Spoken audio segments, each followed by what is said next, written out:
ওরা মানুষের রক্ত এবং আবেগের উপরে দাঁড়িয়ে ক্ষমতায় যেতে চায়।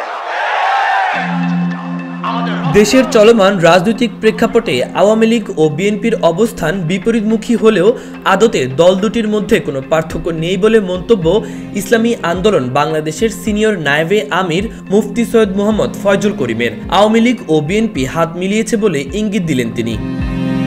জুন জুলাইয়ের ছাত্র জনতার আন্দোলনের প্রসঙ্গ টেনে মুফতি ফয়জুল করিম বলেছেন, ফ্যাসিস্টের বিরুদ্ধে এদেশের মানুষ আন্দোলন করেছে, কিন্তু চিহ্নিত এক রাজনৈতিক দল তাদের সঙ্গে হাত মিলিয়ে এদেশের শহীদদের সঙ্গে বেইমানি করছে। তারা দেশকে ভালো না বেসে এদেশের মানুষের আবেগের উপর দাঁড়িয়ে ক্ষমতায় যেতে চায়। আওয়ামী লীগ ও বিএনপির মধ্যে মূলত কোনো পার্থক্য নেই।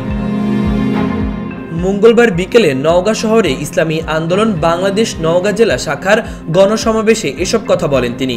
বক্তব্যে অন্তর্বর্তী সরকারেরও সমালোচনা করেন মুফতি ফয়জুল। এ বিষয়ে তিনি বলেন, এদেশের মানুষ আন্দোলন করে জীবন দিয়েছে, আর উপদেষ্টা বানানো হচ্ছে বিদেশি চাটুকারদের, যারা ইসলাম ও দেশের দুশমন। দেশের সাধারণ মানুষ মেনে নিবে না। উল্লেখ্য, 5 আগস্ট আওয়ামী লীগ সরকারের পতনের পর অধ্যাপক ডক্টর মোহাম্মদ ইউনূসের নেতৃত্বে দেশে অন্তর্বর্তীকালীন সরকার গঠিত হয়।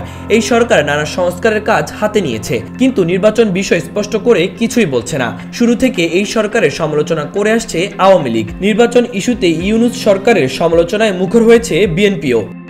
এই অবস্থায় বিএনপির সঙ্গে কাজ করার ইঙ্গিত দিয়েছে আওয়ামী লীগ। দলটির যুগ্ম সাধারণ সম্পাদক হাসান মাহমুদ সম্প্রতি এক সাক্ষাৎকারে বলেন, বিএনপি যে গণতন্ত্র পুনরুদ্ধারের কথা বলছে, একটি অবাধ, নিরপেক্ষ, সুষ্ঠু নির্বাচনের কথা বলছে, সেটির সাথে আমরা একমত। প্রয়োজনে বিএনপির সাথে একযোগে গণতন্ত্র পুনরুদ্ধারের জন্য আমরা কাজ করব।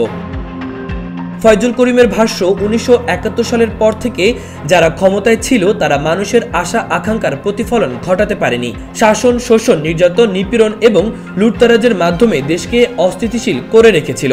তারা দুর্নীতিতে পরপর 5 বার চ্যাম্পিয়ন হওয়ার গৌরব অর্জন দেখেছে। অবশেষে 2024 সালে ছাত্র জনতার আন্দোলনে এদেশের মানুষ আবার দেশকে স্বাধীন করেছে। মাহবুবুর রহমান ইমন, খবর সংযোগ।